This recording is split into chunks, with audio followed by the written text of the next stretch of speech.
ሰላም ጤና ይስጥልን። የተወደዳችሁና የተከበራችሁ የጣና ቴሌቪዥን አድማጭ ተመልካቾቻችን እንደምን ዋላችሁ? በያላችሁበት የዓለም ዳርቻ አክብሮታዊ ሰላምታችን ይድረስ እያልን የህዳር 15 ቀን 2018 ዓ.ም የቀን ዜናችንን ይዘን ቀርበናል። በቅድሚያም አርዕስተ ዜናዎቹን በማስቀደም እናስደምጣችኋለን። የአማራ ህዝብን ህልውና ለማስከበር የወጣው ፋኖ በውጊያ ሜዳው በአስደማሚ ድሎች ቀጥሏል። የአማራ ፋኖ ብሔራዊ ኃይል አጼ ምኒልክ ዕዝ ንጉስ ሚካኤል አሊ ኮር ዋሲል ክፍለ ጦር 3ኛ መብረቅ ሻለቃ ኃይልን ለማፈን የሰሜን ምስራቅ ዕዝ 801ኛ ኮር ሰራዊት በምዕራብ ወሎ ግንባር ሌሊቱን ከበባ የፈጸመ ቢሆንም በፋኖ ብርቱ ምት ተመክቶ ከፍተኛ ኪሳራ ደርሶበት የተረፈው ወደ መጣበት ተመልሷል። ይህ አስደናቂ ድልና ጀግንነት የታየበት የአውደ ግንባር መረጃ ቀዳሚው ነው፣ ይደመጣል። የአማራ ፋኖ በብልጽግናው ሰራዊት ላይ ሰብአዊና ቁሳዊ ኪሳራ ሲያደርስ የብልጽግናው ሰራዊት በበኩሉ የተለመደ የጦር ወንጀሉን በንጹሃን ላይ ደግሞታል።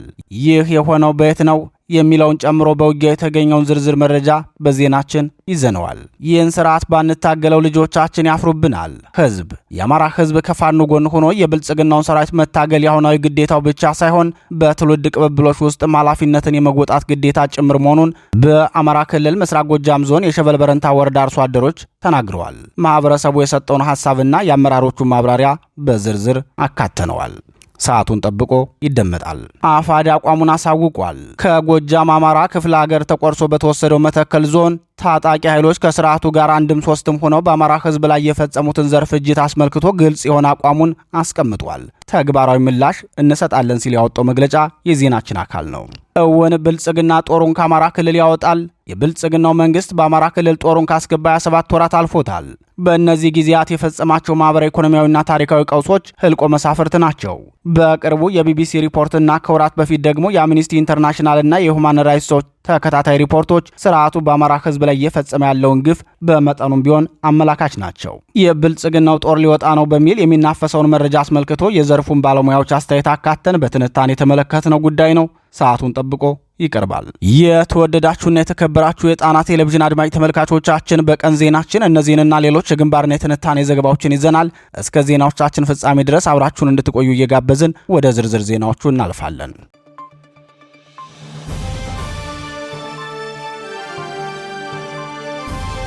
የአማራ ብሔራዊ ኃይል አጼ ምኒልክ ዕዝ ንጉስ ሚካኤል አሊ ኮር ዋሲል ክፍለ ጦር 3ኛ መብረቅ ሻለቃ ኃይልን ለማፈን የሰሜን ምስራቅ ዕዝ 801ኛ ኮር ሰራዊት በምዕራብ ወሎ ግንባር ጃማ ወረዳ ቀይ አፈር ታዳጊ ከተማ ውስጥ ሌሊቱን ከበባ የፈጸመ ቢሆንም በፋኖ ብርቱ ምት ተመክቶ ከፍተኛ ኪሳራ ደርሶበት የተረፈው ወደ መጣበት ተመልሷል ሲል የዙ ህዝብ ግንኙነት መምሪያ አስታውቋል። የ3ኛ መብረቅ ሻለቃ ሰራዊት አባላትን በብልጽግናው ሰራዊት ላይ ከባድ ሰብአዊ ኪሳራ አድርሰው ከበባውን ሰብረው በጀግንነት በመውጣት ታላቅ ድል መጎናጸፋቸውን የህዝብ ግንኙነት መምሪያው አክሎ ገልጿል። የብልጽግናው ሰራዊት ወደ ቦታው ያቀናው የ3ኛ መብረቅ ሻለቃ የተወሰነ ኃይል ከተማዋ ውስጥ መኖሩን በደህንነትና መረጃ ኃይሉ በኩል የደረሰውን መረጃ ተከትሎ አፈና ለማድረግ ነበር። በዚህ የተነሳም ከፍተኛ ቁጥር ያለ የብልጽግና መከላከያ ሰራዊት የባዲን ፖሊስና አድማ ብተናን አሰልፎ በሌሊት ከበባ ፈጽሞ እንደነበር የገለጸው የአጼ ምኒልክ ዕዝ ቃል አቀባይ ክፍል፣ ሆኖም የ3ኛ መብረቅ ሻለቃ በተወሰነ ኃይል ብቻ በርካታ ጠላት በመምታት ታላቅ የጦር ሜዳ ጀብዱ መፈጸም ችለዋል ሲል አስታውቋል።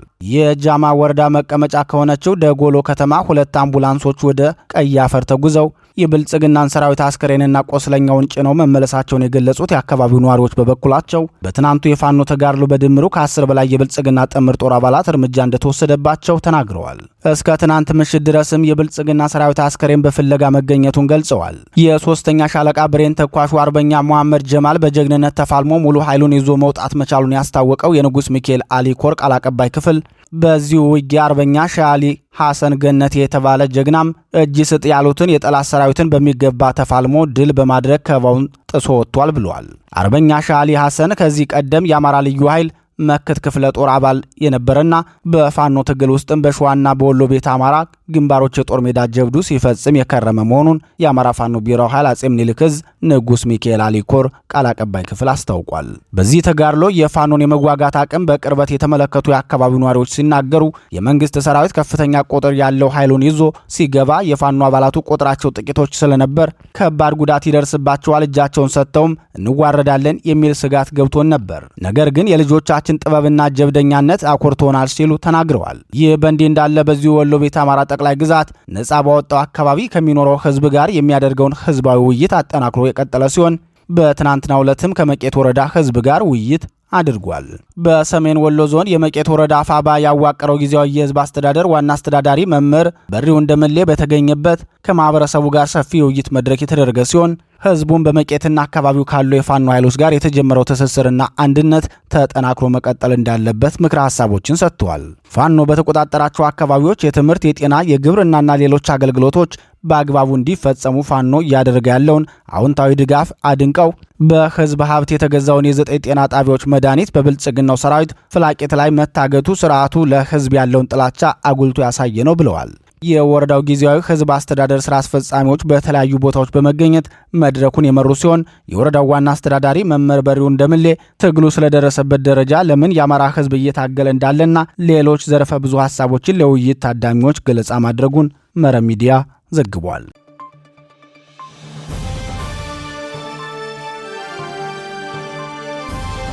የሰከላው የጦር ወንጀል አዲስ መረጃ። የአማራ ፋኖ ብሔራዊ ኃይል አጼ ቴዎድሮስ ህዝብ በጎጃም ጠቅላይ ግዛት ታላቅ ድል የተቀዳጀበትን ተጋድሎ ያደረገ ሲሆን የብልጽግናው ሰራዊት ደግሞ የተለመደውን የጦር ወንጀል በንጹሃን ላይ ፈጽሟል። አፋባ አጼ ቴዎድሮስ 105ኛ ኮር ሰከላ ዙሪያ አጉትና አሸፋ በተባሉ ሁለት ግንባሮች ባደረገው ታላቅ ተጋድሎ በብልጽግናው ሰራዊት ላይ ከፍተኛ ወታደራዊ ኪሳራ አድርሶበታል ተብሏል። በኮሩ የ44ኛ ክፍለ ጦር በፈጸመው ድንቅ ተጋድሎ በርካታ የብልጽግናው ሰራዊት ሙትና ቆስለኛ ሆነዋል።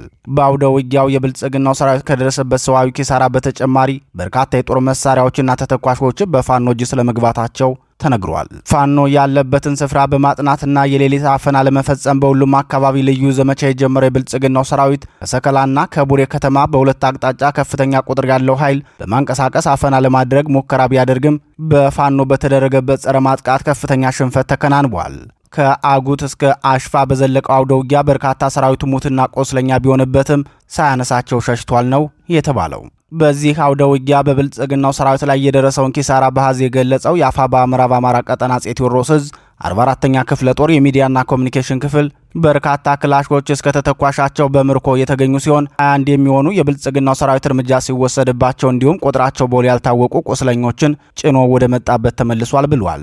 በጦር ሜዳ ውሎ ተደጋጋሚ ሽንፈትና ከባድ ኪሳራ የደረሰበት የብልጽግናው ሰራዊት እንደለመደው በንጹሃን ላይ አሰቃቂ ግድያ መፈጸሙን የገለጸው የዙ ቃል አቀባይ መምሪያ በአካባቢው ያገኘውን ንጹሃን አርሶ አደሮችንና ወጣቶችን በገፍ አፍኖ ከወሰደ በኋላ 6 የሚደርሱትን በአስከፊ ሁኔታ ግድያ ፈጽሞባቸዋል ተብሏል። በፋኖ የሚደርስበትን የጦር ሜዳ ሽንፈት በተደጋጋሚ በንጹሃን ላይ የሚበቀለው የብልጽግናው ሰራዊት ሰከላ ላይም ይህንኑ አሰቃቂ የጦር ወንጀል መፈጸሙን የዓይን እማኞች ለጣና ቴሌቪዥን ሲናገሩ የመንግስት ዋና ፍላጎት አማራውን በማንነቱ ማጥፋትና ማውደም መሆኑን በግልጽ ያሳየበት ጥቃት ፈጽሟል ብለዋል። የብልጽግናው ስርዓት በአማራ ህዝብ ላይ የከፈተውን ጦርነት ለማካሄድ ረሃብን፣ አስገድዶ መድፈርን፣ ጅምላ ግድያንና አፈናን የጦር ስልት አድርጎ እየተጠቀመ መሆኑ ይታወቃል።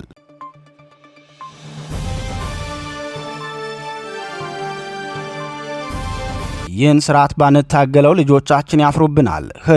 የአማራ ህዝብ ከፋኖ ጎን ሆኖ የብልጽግናውን ሰራዊት መታገል የአሁናዊ ግዴታው ብቻ ሳይሆን በትውልድ ቅብብሎች ውስጥም ኃላፊነትን የመወጣት ግዴታ ጭምር መሆኑን በአማራ ክልል ምስራቅ ጎጃም ዞን የሸበል በረንታ ወረዳ አርሶ አደሮች ተናገሩ። የአማራ ፋኖ ብሔራዊ ኃይል አጼ ቴዎድሮስ 201ኛ ኮር 64ኛ ክፍለ ጦር በሸበል በረንታ ወረዳ ገዳያሱና አካባቢው ቀበሌ ከሚገኙ ነዋሪዎች ጋር ውይይት አካሂዷል። በውይይቱም የአማራ ህዝብ ትግል ያለበትን ወቅታዊ ሁኔታና የብልጽግናው ሰራዊት በአማራ ህዝብ ላይ እያካሄደ ያለውን የዘር ማጥፋት ጦርነት በተመለከተ ሰፋ ያለ ግንዛቤ የተሰጠበት መሆኑን የኮሩ ቃል አቀባይ ፋኖ ሀብታሙ የሱፍ ተናግሯል።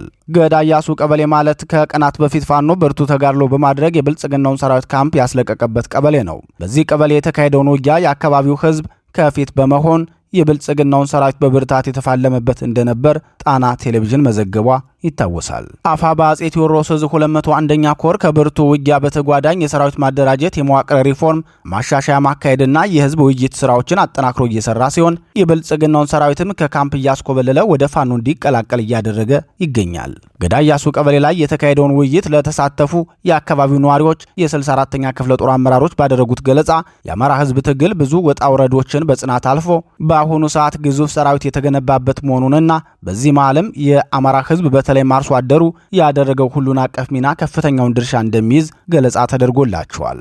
የብልጽግናው ሰራዊት ሊያጠፋን ቆርጦ ስለዘመተብን ፋኖን ትደግፋላችሁ በሚል ምክንያት አርሶ አደሩ ወገናችን ከፍተኛ ዋጋ ከፍሏል። ሆኖም ስርዓቱ እኛን የሚያጠቃበት ምክንያት እንዲሆነው የፋኖ ደጋፊ በመሆናችሁ ነው ይበል እንጂ ምንም ሳናደርግ ቤታችን ብንቀመጥም እኛን ከማጥፋት ወደኋላ አላለም።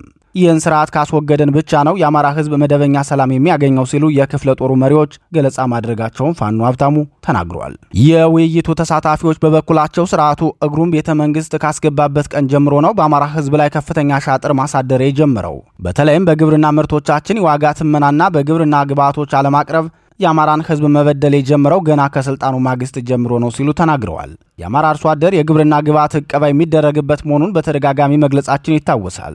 የሸበል በረንታ ወረዳ ገዳያሱ ቀበሌ አርሶ አደሮች እየጠቀሱትም ይህንን ጉዳይ ነው። የአማራ አርሶ አደር ማሳውን እንዳያርስ፣ ካረሰም እንዳይዘራ፣ ከዘራም እንዳይሰበስብ የተለያዩ ማጥቂያ ዘዴዎችን ስርዓቱ ሲፈጽም ኑሯል። የተሰበሰበው ምርትም ቢሆን አርሶ አደሩ የድካሙን ፍሬ እንዳያገኝ በሁለት መንገድ ክልከላ ያደርግበታል። አንድም ወደ ገበያው እንዳያደርስ የተለያዩ ዘዴዎችን ይጠቀማል፣ ወይም ደግሞ የገበያ ዋጋውን ዝቅ እንዲል በማድረግ አርሶ አደሩ ከድካሙ እንዳይጠቀም መዋቅራዊ አሻጥር ይፈጽማል። በዚህ ጉዳይ የአማራ አርሶ አደሮች ተደጋጋሚ ቅሬታ ሲያነሱ መቆየታቸው የሚዘነጋ አይደለም።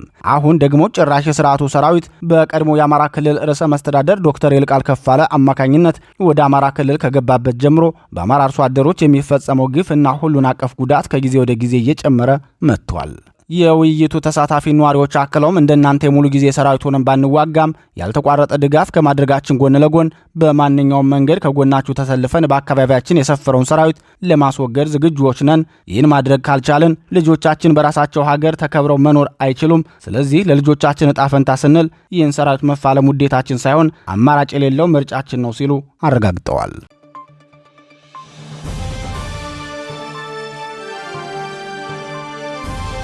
በመተከል አማራዎች ላይ በተፈጸመው ዘር ፍጅት አፋድ አቋሙን አሳወቀም። የአማራ ፋኖ ህዝባዊ ድርጅት አፋድ በመተከል በአማራ ላይ የተፈጸመው የዘር ፍጅት ጥቃትን በጥብቅ እናወግዛለን፣ ትግላችንን በማጠናከር ተግባራዊ ምላሽ እንሰጣለን ብሏል። አማራን ለመበቀልና ለማዳከም ተብሎ ከጎጃም ጠቅላይ ግዛት ላይ ያለ ህዝብ ፍቃድና ይሁንታ በኃይል ተቦጭቆ በተወሰደው መተከል ዞን ቡለን ወረዳ ከዚህ በፊት አማራዎች በጅምላ ተጨፍጭፈው በአንድ ጉድጓድ ውስጥ በተቀበሩበት ምድር በአማራ ላይ በተፈጸመ ብሔር ተኮር የጅምላ ጥቃት ከ40 በላይ ህጻናት፣ ሴቶች፣ አረጋውያንና ሰላማዊ ገበሬዎች በታጣቂዎች በጅምላ የተጨፈጨፉ ሲሆን ለጊዜው ቁጥራቸው በውል ያልታወቀ ደግሞ ቆስለው በህይወትና ሞት መካከል እየዋዠቁ በመሆኑ የሟቾች ቁጥር በቀጣይ ቀናት ይጨምራል ተብሎ እየተጠበቀ ነው ሲል አፋድ በመግለጫው ጠቅሷል።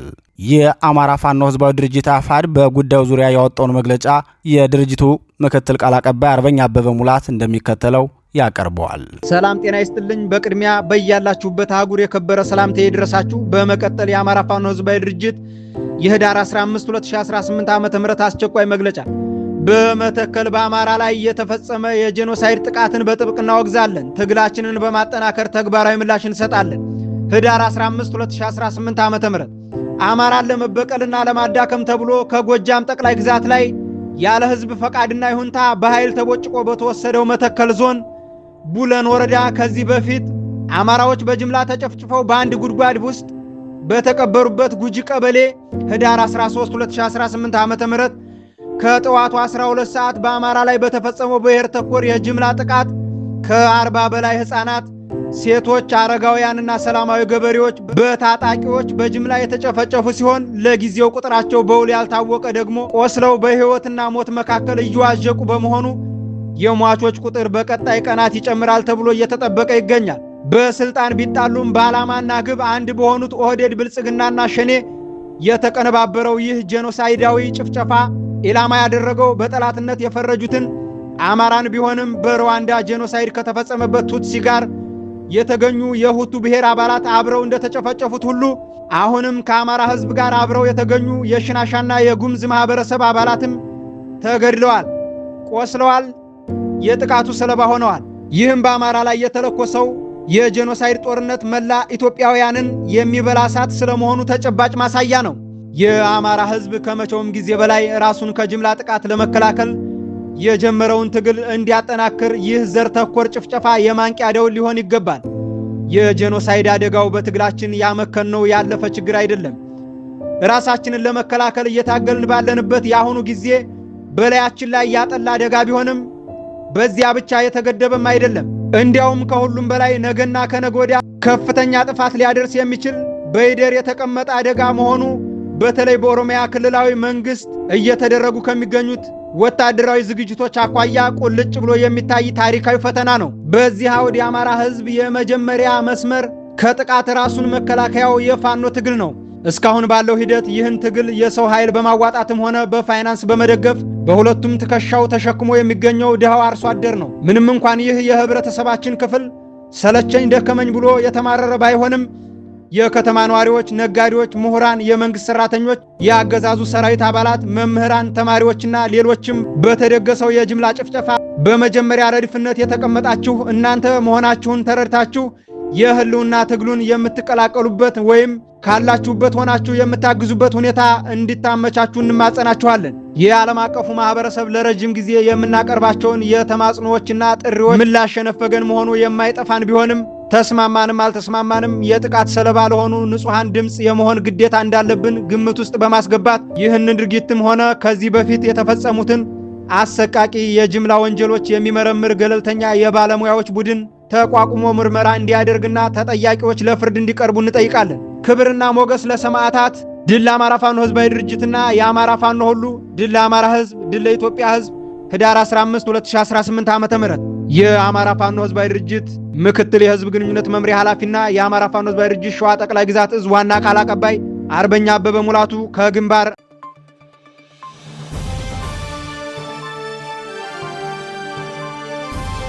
እውን ብልጽግና ጦሩን ከአማራ ክልል ያወጣል? የብልጽግናው መንግስት በአማራ ክልል ጦሩን ካስገባ 7 ወራት አልፎታል። በእነዚህ ጊዜያት የፈጸማቸው ማህበራዊ፣ ኢኮኖሚያዊና ታሪካዊ ቀውሶች እልቆ መሳፍርት ናቸው። በቅርቡ የቢቢሲ ሪፖርትና ከወራት በፊት ደግሞ የአምኒስቲ ኢንተርናሽናልና የሂውማን ራይትስ ዎች ተከታታይ ሪፖርቶች ስርዓቱ በአማራ ህዝብ ላይ እየፈጸመ ያለውን ግፍ በመጠኑም ቢሆን አመላካች ናቸው። ይህን ተከትሎም በመጠኑም ቢሆን የአማራን ህዝብ ስቃይ ዓለም አቀፉ ማህበረሰብ ትኩረት እንዲሰጠው አድርጓል። ከኤርትራ ጋር ወደ ጦርነት እገባለሁ ያለው ብልጽግና በ3 ምክንያቶች ጦሩን ከአማራ ክልል ለማስወጣት እቅድ አለ የሚሉ አሳሳች መረጃዎች እየወጡ ተመልክተናል። የብልጽግና ሚዲያዎችና በአማራ ህዝብ የሉና ትግል ላይ ጉልህ ሚና አለን የሚሉ ሚዲያዎችም በተመሳሳይ ይህንኑ መረጃ ሲቀባበሉት ተመልክተናል። ይህ ወሬ ከዚህ በፊትም ጄኔራል አበባው ታደሰ ደብረ ብርሃን ላይ በተካሄደ ስብሰባ ላይ ክልሉን ለቀንላችሁ እንወጣለን እናንተ ናችሁ የምታስተዳድሩት ብለው ለአማራ ክልል ሚልሻ ጽሕፈት ቤት ኃላፊዎች መናገራቸውን ተከትሎ ብልጽግና ከክልሉ ጦሩን ሊያስወጣ ነው ተብሎ መረጃዎች መሰራጨት ጀመሩ። በወቅቱም ጣና ቴሌቪዥን በትንታኔ ዘገባው የምሁራንን አስተያየትና የጣና ቴሌቪዥን ፖለቲካ ተንታኞችን የቢሆን ሐሳቦች በማካተት ብልጽግና ጦሩን ከአማራ ክልል የሚያስወጣበት ምክንያት የለውም የሚል ድምዳሜ ማቅረባችን ይታወሳል። በዛሬው የትንታኔ ዘገባችንን በዚህ ጉዳይ በድጋሚ ጥልቅ ትንታኔ ይዘን ቀርበናል። ብልጽግና ጦሩን ከአማራ ክልል ያስወጣል የሚሉ ወገኖች 3 ምክንያቶችን ያነሳሉ። በቀዳሚነት የሚጠቀሱት ምክንያት ከኤርትራ ጋር ጦርነት ለመግጠም ስለተዘጋጀ ኃይሉን ለአንድ ግዳጅ ዝግጁ ለማድረግ ስለሚፈልግ ጦሩን ያስወጣል የሚል ነው። ሁለተኛው ምክንያት ደግሞ የብልጽግናው ሰራዊት አማራ ክልል ገብቶ ከባድ ኪሳራ ስለደረሰበት የመዋጋት ፍላጎት አጥቷል። ህዝብም ስለጠላው ጦሩ ክልሉ ውስጥ መቆየት ፍላጎት የለውም። በዚህ ምክንያት ከክልሉ ሊወጣ ይችላል ይላሉ። በሶስተኛነት የሚመጣው ምክንያት ደግሞ የዓለም አቀፍ ጫናዎች እየበረቱ ሲሄዱ ጦሩን ከአማራ ክልል ይነቅለዋል ሲሉ ይናገራሉ። ለዚህ የትንታኔ ዘገባ አስተያየታቸውን የሰጡ ምሁራን ግን በዚህ ሐሳብ አይስማሙም። ምሁራኑ በልበ ሙሉነት የሚናገሩት የብልጽግና መንግስት ሰራዊቱን ከአማራ ክልል አያስወጣም፣ ጦሩን ያወጣል አያወጣም የሚለውን ሐሳብ ከማየታችን በፊት መንግስት ወደ አማራ ክልል ሰራዊቱን ያስገባው ምን አደርጋለሁ ብሎ ነው የሚለውን ጥያቄ ለራሳችን መጠየቅ ይኖርብናል ሲሉ ሙግታቸውን ያቀርባሉ። ምሁራኑ ለራሳቸው ጥያቄ መልሰው ምላሽ ሲሰጡም የመንግስት ሰራዊት ወደ አማራ ክልል የገባው የአማራ ህዝብ መቼም ቢሆን አንገቱን ቀና እንዳያደርግ የስነ ልቦና ስብራት ለመስበር ነው። አማራን የሚሰብረው ደግሞ ለስልጣን ተቀናቃኝ ይሆኑኛል ያላቸውን ግለሰቦች በመዋጋት ስም መላውን ህዝቡን መውጋትና የተቀናጀ ጥቃት በመክፈት ነው። በዚህ በኩል እስካሁን ድረስ በቂ ጉዳት አድርሻለሁ ብሎ አያምንም። በመሆኑም ጦርነቱ ከአማራ ክልል እስካልወጣ ድረስ የብልጽግና መንግስት ወታደሩን ከአማራ ክልል ማስወጣት አይፈልግም ብለዋል። የብልጽግናው ሰራዊት በአማራ ህዝብ ላይ ያደረሰው ግፍና ስቃይም ሆነ አጠቃላይ የጉዳት መጠን ከባድ የሆነውም ሆነ ብዙ መስሎ የሚታየው ለአማራ ህዝብ እንጂ ለአጥቂው የብልጽግናው መንግስት አይደለም። በመሆኑም ብልጽግና ወደ አማራ ክልል ጦር ያዘመተበትን ምክንያት በበቂ ሁኔታ አሳክቻለሁ ብሎ አያምንም። በመሆኑም የአማራን ህዝብ አደርስበታለሁ ብሎ ያሰበውን ክፋቱን እስኪያሳካ ድረስ የብልጽግና ሰራዊት በአማራ ክልል ይቆያል የሚል አቋማቸውን ያቀርባሉ። በምሁራኑ ዘንድ የሚቀርበው ሌላው አመክንዮ ደግሞ የብልጽግና ሰራዊት ከአማራ ክልል ከወጣ የብአዴን ዕድሜ ያጥራል ማለት ነው። የአማራ ክልል ደግሞ ለብልጽግናው መንግስት የስልጣን መደላድል ሆኖ የሚያገለግል ክልል እንደመሆኑ ብአዴን ከወደቀ ብልጽግና በኢትዮጵያ ውስጥ የሚኖረው ህልውና አብሮ ያበቃለታል ማለት ነው። በመሆኑም የብልጽግናን ዕድሜ ለማስቀጠል የብአዴን በህይወት መኖር ቁልፍ መሳሪያ ነው። ስለዚህ የብልጽግናው ሰራዊት ለብአዴን ህመም ማስታገሻ ሆኖ በየቀኑ እየሞተና የአማራን ህዝብም እየገደለ ከክልሉ መቀመጥ ይኖርበታል ሲሉ አመክንዮአቸውን ይሰጣሉ። የብልጽግናው ስርዓት ጦሩን ከአማራ ክልል ሊያስወጣ የማይፈልግበት ሌላው ምክንያት ይህ ነው ሲሉ የሚናገሩት የፖለቲካ ተንታኞች ብልጽግና እንኳንስ ጦሩን ከክልሉ ሊያስወጣ ተጨማሪ ኃይል ያስገባል፣ ከኤርትራና ከህወሓት ጋር እዋጋለሁ በሚል ምክንያት በርካታ ሰራዊት እያሰለጠነ ወደ አፋር ክልል የሚያስገባውም እንደሚናገረው ከኤርትራና ከህወሓት ጋር ለመዋጋት ሳይሆን ሙሉ አቅሙን ተጠቅሞ አማራን ለመምታት መሆኑን ይናገራሉ። ምሁራኑ አስተያየታቸውን ሲሰጡ የሚያቀርቡት ሌላው መከራከሪያ ነጥብ የብልጽግና ሰራዊት በፋኖ ከባድ ሽንፈት ደርሶበታል። ነገር ግን በፖለቲካዊና ዲፕሎማሲያዊ ግንባሮች አሁንም ብልጽግና የተሻለ አቅም አለው። ስለዚህ ብልጽግና የትኛውን ዓለም አቀፍ ማህበረሰብ ጫና ፈርቶ ጦሩ ሊያስወጣ ይችላል የሚል መጠይቅ ያነሳሉ።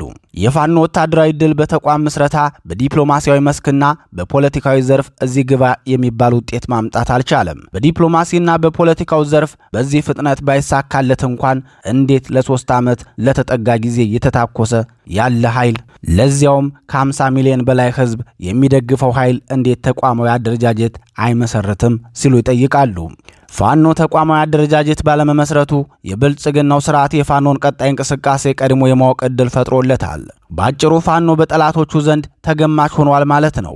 በዚህ የተነሳም በክልሉ ያለውን መንግስታዊ መዋቅር በአግባቡ የሚጠቀመው የብልጽግናው ስርዓት በካድሬ መዋቅሩ አማካኝነት የፋኖን እንቅስቃሴ በቁጥጥር ስር ለመዋል ብዙም አልፈጀበትም። በዚህ ሰዓት በአማራ ክልል የተፈጸመውና እየተፈጸመ ያለው ዝርፊያ፣ ውንብድና፣ አስገድዶ መድፈርና የዘፈቀደ ግድያ ምንጩ የፋኖ አንድ አለመሆንን ተጠቅሞ ብልጽግናው ሰርጎ በመግባቱ ነው። ለዚህ ደግሞ ምክንያቱ ሁሉም የአማራ ክልል የዞን መዋቅሮች አሁንም በብአዴን ቁጥጥር ስር ሲሆኑ ከ85 በመቶ በላይ የሚሆኑት የወረዳ መዋቅሮችም የብአዴን መቀመጫዎች ናቸው። መንግስታዊ መዋቅሩንና የባንክ ዝውውሩን በእጁ የያዘው ብልጽግና የፋኖን ትግል ለማኮላሸት የትም መሄድ ሳያስፈልገው በሰርጎ ገባ አባላቱ አማካኝነት ታጋዮችን ማስኮብለል፣ ዝርፊያ፣ አስገድዶ መድፈርና የዘፈቀደ ግድያን እንዲፈጽሙ ማበረታታት፣ የተሽከርካሪ እንቅስቃሴን በመግታት ፋኖንና የአማራን ህዝብ ለመለያየት ብዙ ርቀት ተጉዟል። ከአሁኑም በአንዳንድ አካባቢዎች እቅዱ ተሳክቶለታል። ፋኖንና የአማራን ህዝብ ዓይንና ናጫ አድርጓቸዋል። ይህ የሆነው ደግሞ የፋኖ ተቋም አለመመስረትና አንድ ወጥ ድርጅት አለመገንባት የፈጠረው ክፍተት ነው። እናም ብልጽግና እስካሁን እያካሄደ ያለው ጦርነት በእቅዱ መሰረት እየተጓዘለት ስለሆነ ሰራዊቱን ከአማራ ክልል የማስወጣት ፍላጎት የለውም ሲሉ ይናገራሉ።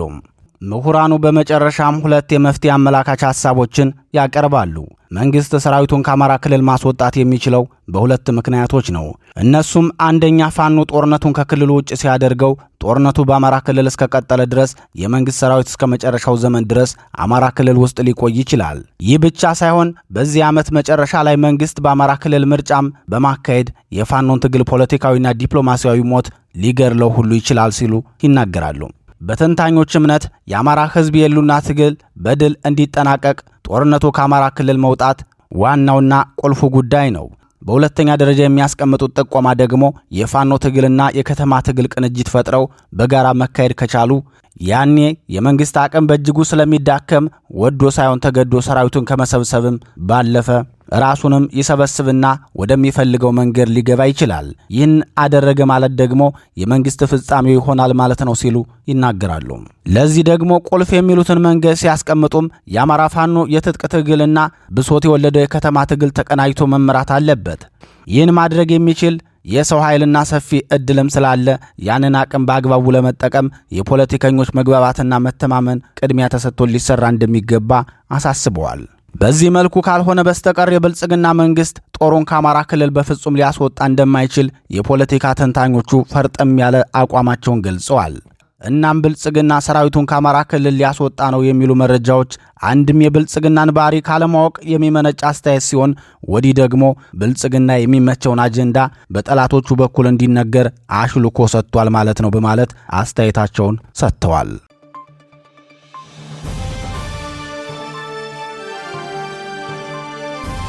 ክቡራትና ክቡራን አድማጭ ተመልካቾቻችን የቀን ጣና ዜናችን የተከታተላችሁትን ይመስል ነበር። በአመሻሹ የዜና ወጃችን እስከምንገናኝ በዚሁ ተሰናበትን። ጤና ይስጥልን።